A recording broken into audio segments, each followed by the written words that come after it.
Dr. Sarah Kim rubbed her tired eyes as she stared at the computer screen. It was 3 a.m. at the Arecibo Deep Space Station in Puerto Rico. She had been listening to space signals for 12 hours straight.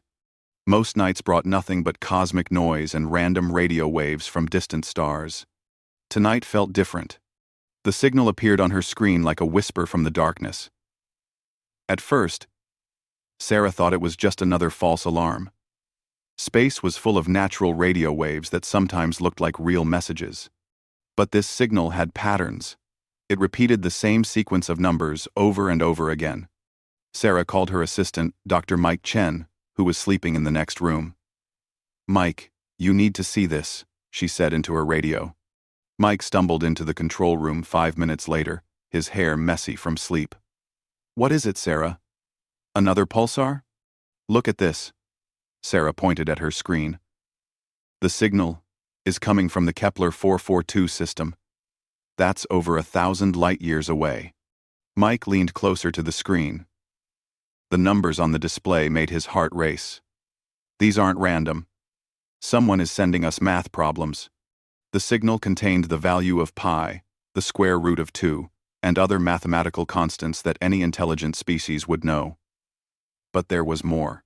Hidden in the numbers were star maps, pictures made of ones and zeros, and what looked like a cry for help. Sarah and Mike worked for 6 hours to decode the message. As the sun rose over Puerto Rico, they finally understood what they were reading.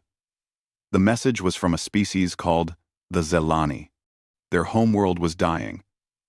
A powerful enemy called the Krex Empire was destroying their civilization. The Zelani had sent this message into space as their last hope. But the most shocking part was the date. The message was over 1,200 years old. Light took that long to travel from their star system to Earth.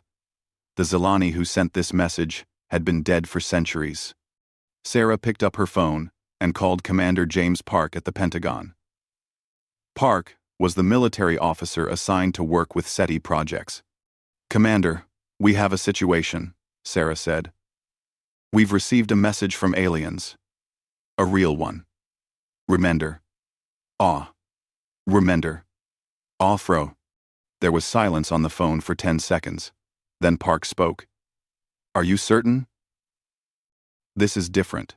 The message contains technology blueprints. They're showing us how to build faster-than-light communication devices." Park's voice became serious.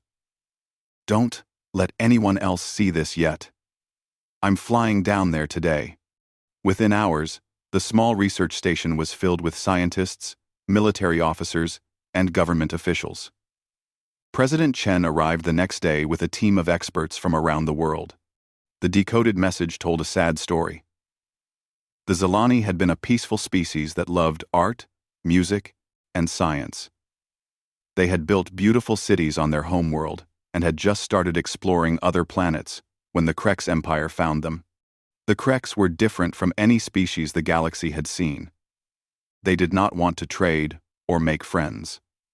They only wanted to conquer and destroy. The Krex had powerful weapons and faster spaceships than anyone else. They attacked the Zelani homeworld without warning. Many Zelani died in the first attack. The survivors escaped in small ships. But the Krex followed them across the galaxy.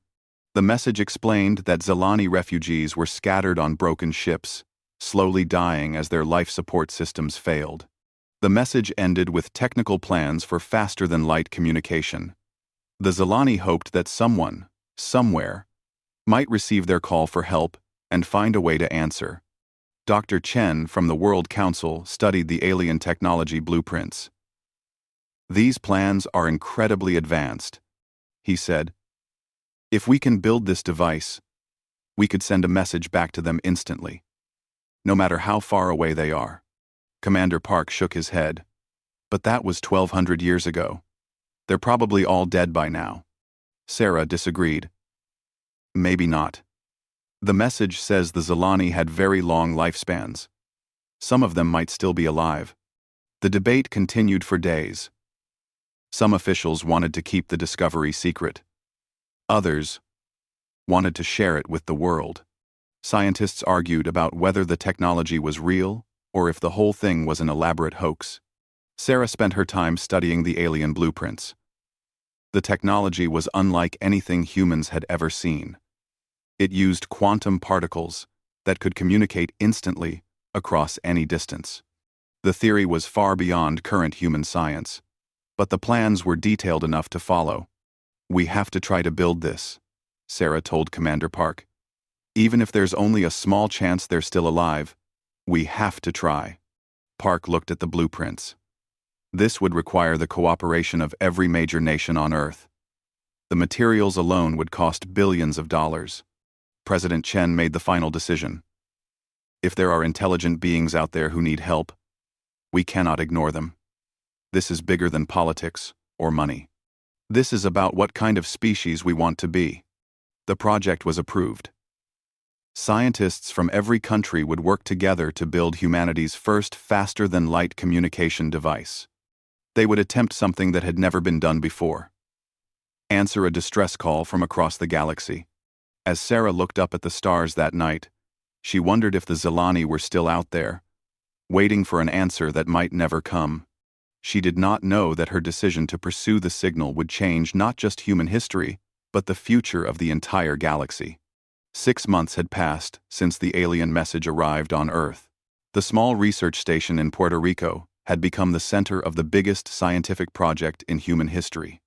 Engineers from Japan, scientists from Germany, programmers from India, and researchers from dozens of other countries worked together day and night. Dr. Sarah Kim walked through the massive construction site that now surrounded the original radio telescope. Huge metal towers reached toward the sky, holding equipment that looked like it came from a science fiction movie. The quantum communication array was nearly finished. "The calibration tests look good," said Dr. Mike Chen, reading data from his tablet. "We should be ready for the first transmission attempt tomorrow." Sarah felt nervous and excited at the same time.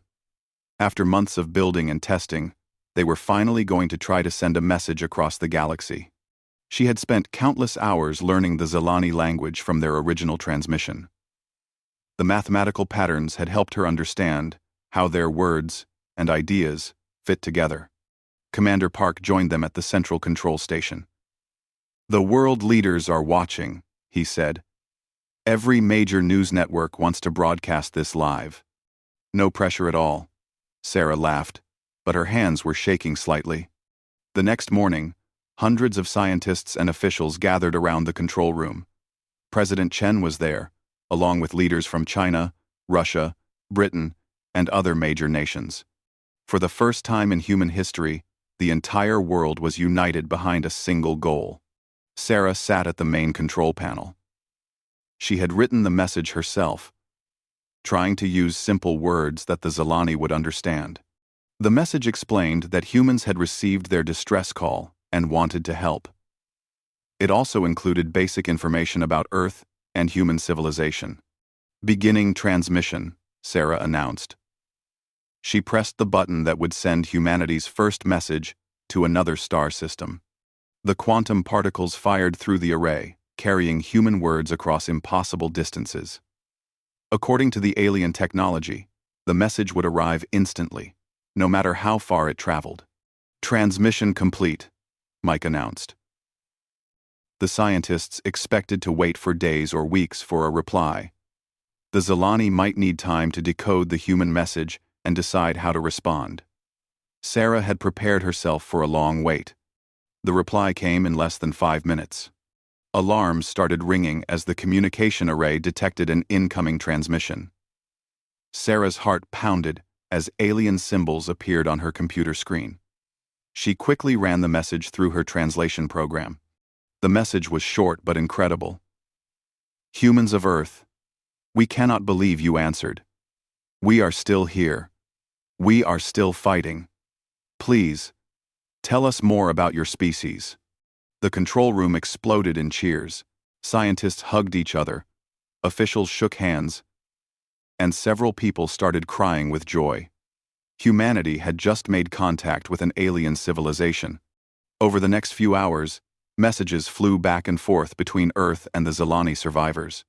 Sarah learned that she was talking to a scientist named HFY, who had been born on one of the refugee ships long after the destruction of the Zilani homeworld. The Zilani had been fighting the Krex Empire for over 1,000 years.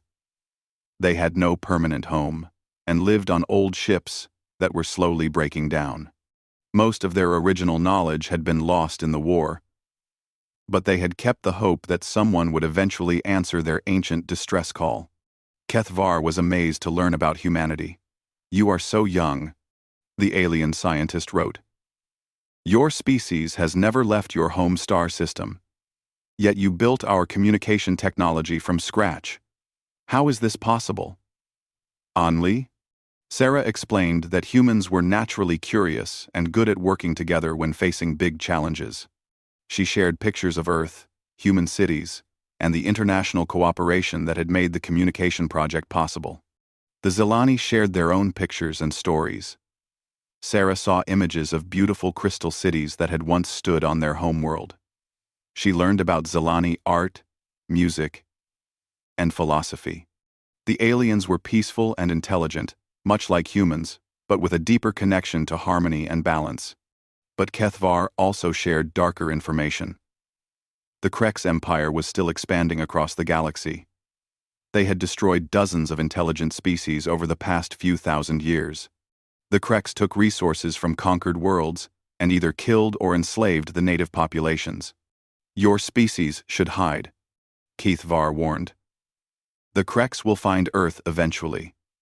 When they do, resistance will only bring more suffering. Every species that has fought them has been destroyed." Sarah shared this message with Commander Park and President Chen. The military leaders immediately began asking about the Krex's weapons, ships, and tactics. Scientists wanted to know about their technology and weaknesses. Over the following weeks, HFY provided detailed information about the galactic situation. The Krex Empire controlled hundreds of star systems. Their technology was thousands of years more advanced than anything humans had. Their military had never been defeated in open battle. "The Krex are not evil in the way humans understand evil," HFY explained. "They simply believe that all resources in the galaxy belong to them. They see other intelligent species as obstacles to be removed." Sarah found this information terrifying but also fascinating. Humans had always wondered if they were alone in the universe. Now they knew that space was full of intelligent life, but also full of danger. Commander Park asked the question that everyone was thinking: "How long do we have before they find Earth?" HFY's answer chilled everyone in the control room. "They already know you exist. Our communications with you have been detected. A Krex scout fleet is already traveling toward your star system. They will arrive in approximately 2 years." Silence filled the control room as the implications became clear. Humanity had just learned that they were not alone in the universe, made friends with an alien species, and discovered that a powerful enemy was coming to destroy them. All in the same day. The United Nations building in New York had never seen anything like it. Representatives from every country on Earth sat in the same room, arguing about the most important decision in human history. The question was simple: should humanity fight or surrender? Dr. Sarah Kim stood at the podium, feeling the weight of 2 billion years of human evolution on her shoulders. Behind her, a large screen showed images that HFY had sent from the Zilani refugee ships. Children with large, gentle eyes looked out from cramped living spaces. Ancient beings who remembered their lost homeworld sat in meditation circles, keeping their culture alive through stories and songs. The Krex Empire has destroyed 47 intelligent species over the past 3,000 years. Sarah said to the assembly, "They have never been defeated. They have never shown mercy." President Chen of the World Council spoke first. "Dr. Kim, you have done incredible work making contact with the Zilani, but we must face reality. If these Krex have destroyed civilizations that were thousands of years more advanced than us, what hope do we have?" Many representatives nodded in agreement. The Russian ambassador stood up. "Perhaps we should focus on hiding our civilization." Make Earth look uninhabited. Hope they pass by without noticing us. Commander Park shook his head from his seat in the military section. That will not work. They already know we are here because of our communications with the Zilani. Running or hiding are no longer options. The Chinese representative raised her hand. Then we must surrender immediately. Show them that we are peaceful. Maybe they will let some of us live as slaves rather than destroying our entire species. Sarah felt sick listening to these suggestions. She thought about Kethvar and the other Zilani survivors, floating through space in broken ships, slowly dying as their life support systems failed. She thought about all the other species that had probably tried to surrender to the Kreks, only to be destroyed anyway. There is another option, Sarah said quietly. The room fell silent. Everyone turned to look at her. We could fight back, not just to defend Earth, but to help the Zilani and any other survivors who are still out there. The French ambassador laughed bitterly. Fight them? With what? Our rockets cannot even reach the nearest star. Our weapons are primitive compared to their technology. Sarah pulled up new information that Kethvar had shared with her over the past few weeks. The Zilani have been studying the Kreks for over 1,000 years. They know their tactics, their technology, and their weaknesses. What weaknesses? Commander Park asked, leaning forward in his seat. The Kreks always follow the same pattern, Sarah explained. They send a small scout fleet to a new star system. If the local species surrenders immediately, the Kreks take what they want and leave some survivors as slaves. If there is resistance, they call for larger fleets and destroy everything. She clicked to the next image, showing Kreks ship designs. But here is what is interesting. The Kreks have not faced real military resistance in over 500 years. They have grown comfortable with easy victories. Their ships are designed to intimidate and overwhelm, not to fight against determined opponents. Commander Park studied the ship designs carefully. Their weapons are powerful, but they rely on energy shields that are designed to stop other energy weapons. They have never faced kinetic weapons like our nuclear missiles. Sarah nodded. Kethvar says that most galactic civilizations use similar technology. Clean energy weapons, advanced computers, predictable tactics. But humans developed differently. Our technology grew out of centuries of warfare against other humans. The British representative looked skeptical.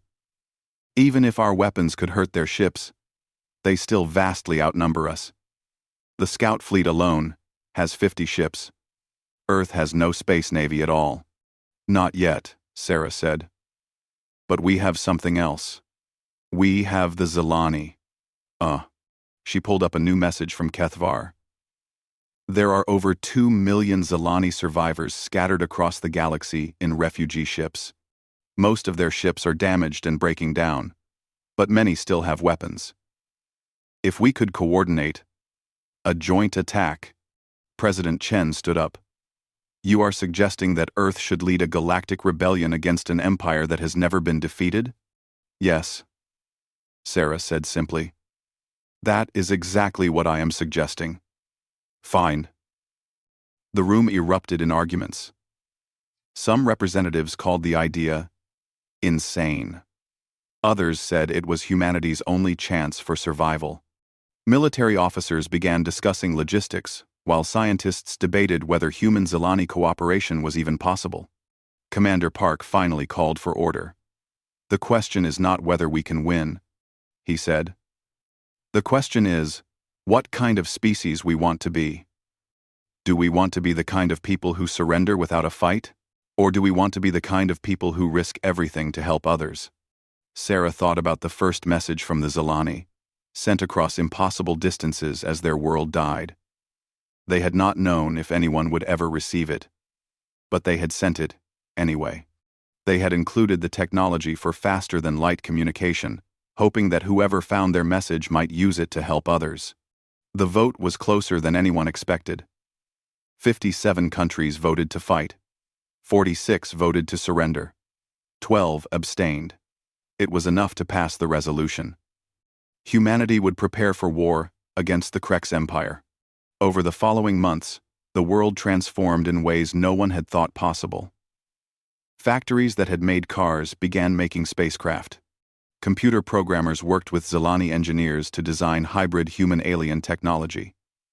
Military officers from different countries shared tactics and strategies for the first time in history. The plan was ambitious beyond anything humans had ever attempted. Earth would build a fleet of warships using hybrid human-Zilani technology. The ships would intercept the Krex scout fleet before it reached Earth, while simultaneously conducting rescue operations for Zilani refugees. Sarah spent her days working directly with Keth Var, designing communication systems that would let human and Zilani crews work together. She learned that the aliens were amazed by human military thinking. Where other species had used rigid formations and standard tactics, humans planned flexible strategies that could adapt to changing situations. "Your species thinks about warfare differently," Keth Var told her during one of their conversations. "Most galactic civilizations try to win through superior technology. Humans try to win through superior thinking." As Earth's first space fleet took shape in orbital shipyards, Sarah felt a mixture of pride and terror. Humanity was about to attempt something that no galactic civilization had tried in over 500 years. Stand up to the Krex Empire. The question was whether human determination would be enough to overcome thousands of years of Krex military superiority. The massive orbital shipyard above Earth looked like a city in space. Construction crews from dozens of countries worked around the clock, building humanity's first interstellar fleet. Dr. Sarah Kim floated through the zero-gravity corridors, watching welders and engineers put together ships that would have been impossible to imagine just 2 years ago. Commander Park met her at the observation deck of the lead ship, which they had named the Unity. "The final systems checks are complete," he told her. "We launch in 3 days." Sarah looked out at the fleet that surrounded them. 15 warships hung in space like metal whales, their hulls gleaming under Earth's sun. Each ship was a miracle of human-Zilani cooperation, combining alien technology with human engineering in ways that neither species had thought possible. The ships looked strange compared to the sleek Krex vessels that Keth Var had shown them. Human ships were bulky and angular, covered with armor, plating, and bristling with weapons that the galactic community had never seen. Nuclear missile launchers sat next to Zilani energy cannons. Human radar systems worked alongside alien sensor arrays. "How many Zilani refugee ships have confirmed they will join us?" Sarah asked. Commander Park checked his tablet. 837 ships have responded to our call. Most of them are damaged and barely functional, but their crews are ready to fight. Sarah smiled. Over the past year, she had become something like an ambassador between humanity and the scattered Zilani survivors. Through the quantum communication network, she had spoken with Zilani leaders across the galaxy. Many of them had given up hope long ago, but the news that a young species was willing to fight the Krex had inspired them to try one more time. Keth Var's voice came through the ship's communication system. "Sarah, are you ready for the final briefing?" Sarah and Commander Park made their way to the main conference room, where holographic displays showed star maps and battle plans. The room was filled with human officers and Zilani advisors who had been working together for months to plan the impossible. An attack on the Krex Empire. Keth Var appeared as a shimmering hologram in the center of the room. The alien scientist had become Sarah's closest friend over the past year, even though they had never met in person. Keth Var was tall and thin, with silver skin and large eyes that seemed to hold ancient sadness. "The Krex scout fleet has passed the halfway point to your system," Keth Var reported. "They will reach the asteroid belt between Mars and Jupiter in 18 days. That is where we will intercept them." Commander Park studied the tactical display. "What about the rescue operations?" "We have identified 47 Zilani refugee ships in nearby systems," Keth Var explained. "Most of them have been hiding in asteroid fields or behind dead planets for decades. Their life support systems are failing, but they have managed to survive this long by staying hidden. Sarah felt her heart ache as she thought about families living in cramped, dying ships for their entire lives. Children who had never seen a real sky or breathed fresh air. Adults keeping their culture alive through stories and memories while slowly starving to death. The timing will be critical, Commander Park said. We need to engage the Krex fleet while simultaneously evacuating the refugees. If we fail at either mission, we lose everything. The plan was more complex than any military operation in human history. The human fleet would split into 3 groups. One group would attack the Krex ships directly, using nuclear weapons and kinetic projectiles that the enemy had never faced before. A second group would coordinate with Zelani survivors to launch surprise attacks from hidden positions. The third group would conduct rescue operations, evacuating civilians from dying ships. Sarah's job was to coordinate communication between all the different groups.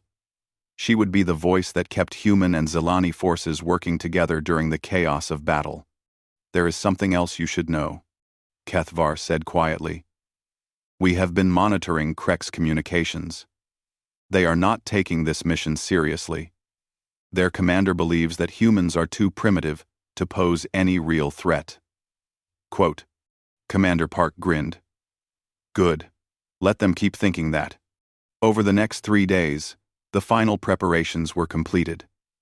Earth's population watched on television as their fleet prepared to launch. Cities around the world held prayer services and rallies. Children drew pictures of the ships and sent them to the crew members. Everyone understood that this mission would determine the future of human civilization. Sarah spent her last night on Earth with her parents in Seoul. They sat on the roof of their apartment building, looking up at the stars. Her mother had been crying all day, but she was trying to be brave. I am proud of you, her father said. You are doing something that will be remembered for as long as humans exist. I am scared, Sarah admitted. We are about to fight an enemy that has destroyed dozens of civilizations. What if we are not strong enough? Knows. What if we are not strong enough? Her mother took her hand. Then at least we tried to help others. That is what matters. The next morning, Sarah stood on the bridge of the Unity as Earth fell away behind them. The fleet had launched successfully, and they were now traveling faster than light toward their destiny. The trip would take 2 weeks, giving them time for final training and preparation. During the journey, Sarah talked to Zelani survivors across the galaxy. Many of them shared their memories of the Krex attacks on their worlds. Others told her about their hopes for the future, if somehow they could survive this war. Your species is different. An old Zelani named Mortan told her. In 3,000 years, we have never met anyone willing to fight for strangers. Most species only care about their own survival. Sarah thought about that conversation as she watched the stars stream past the ship's windows.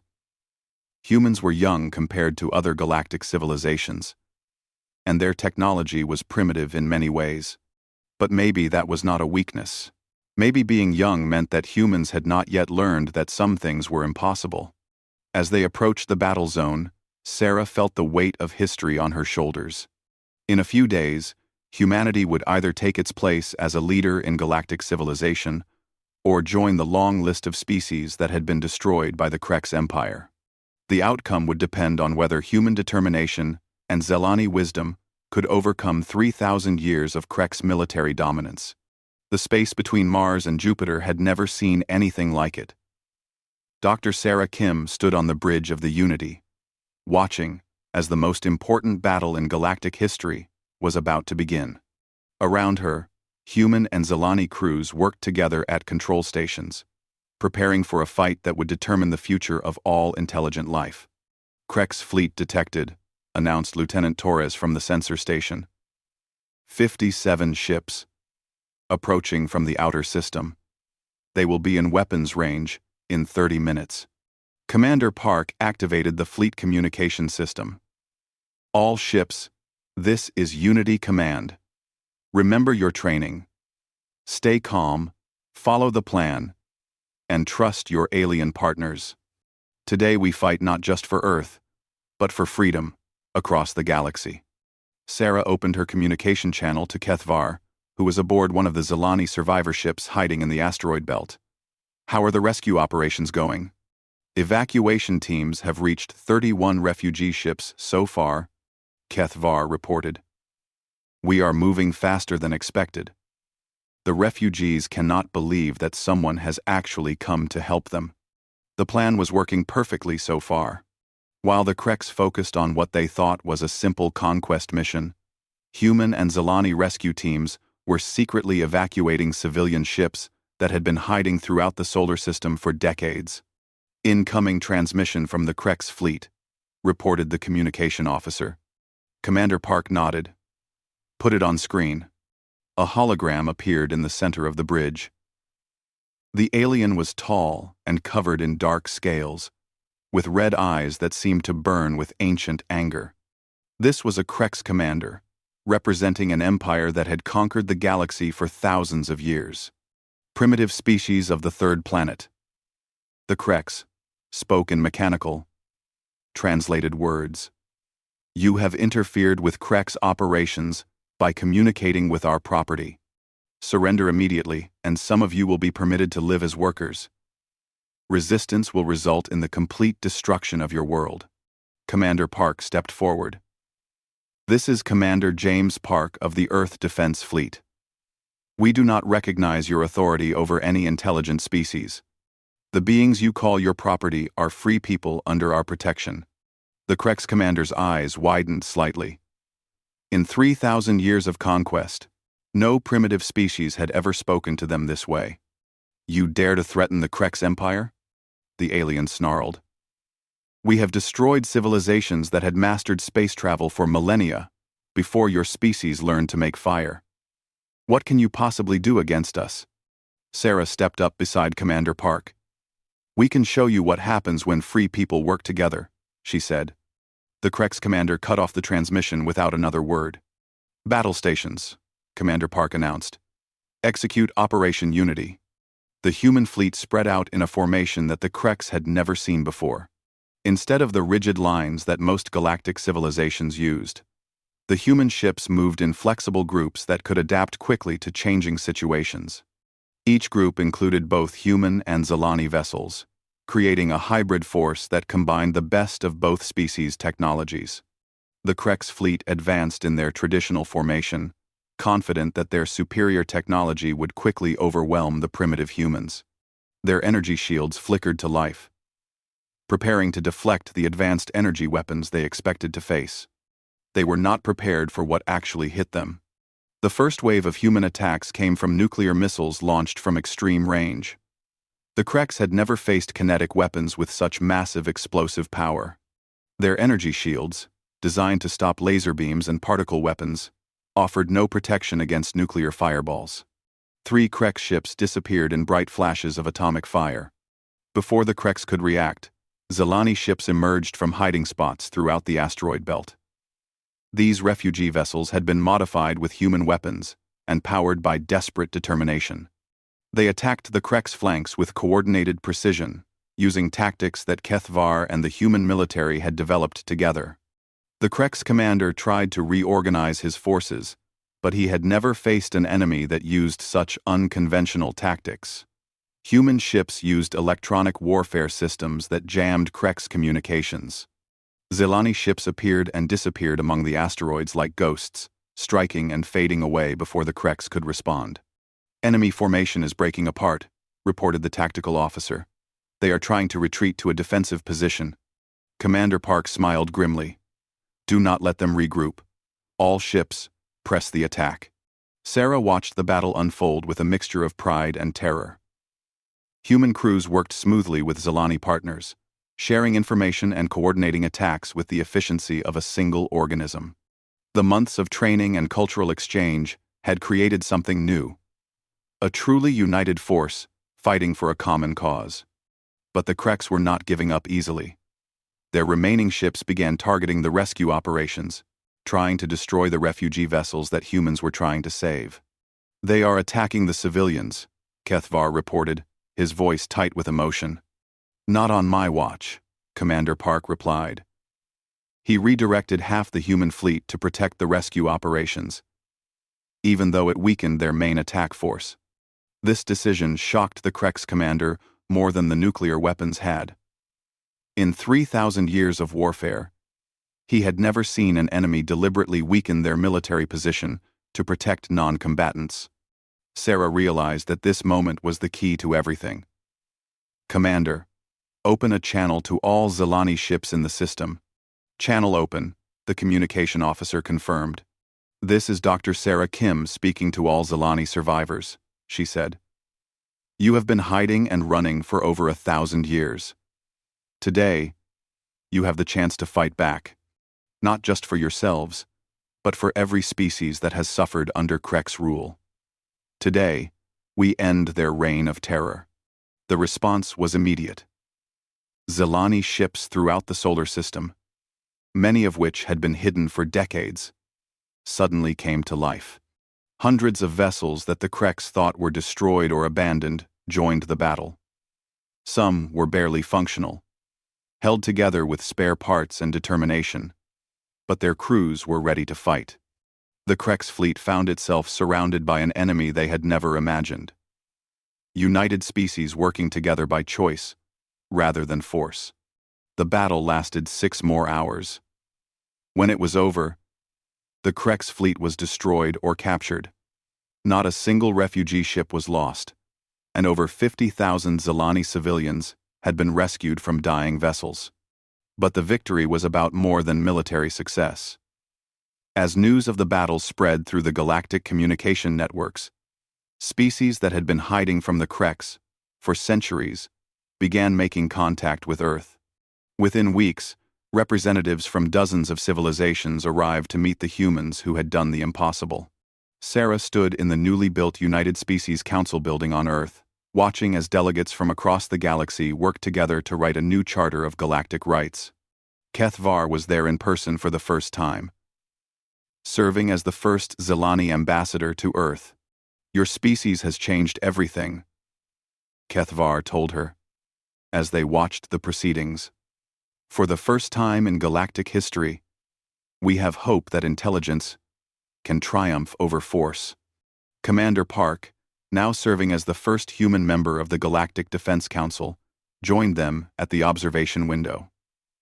"The Krex still control most of their empire," he pointed out. "This war is far from over." Sarah smiled as she watched human children playing with young Zelani in the garden below. "Maybe not," she said. "But we have proven that it is possible to win, and we have shown the galaxy what free people can accomplish when they work together." The distress call that had started everything was now answered by something greater than the Zelani had ever imagined. Humanity had not just received their message, they had used it to begin building a better galaxy for everyone.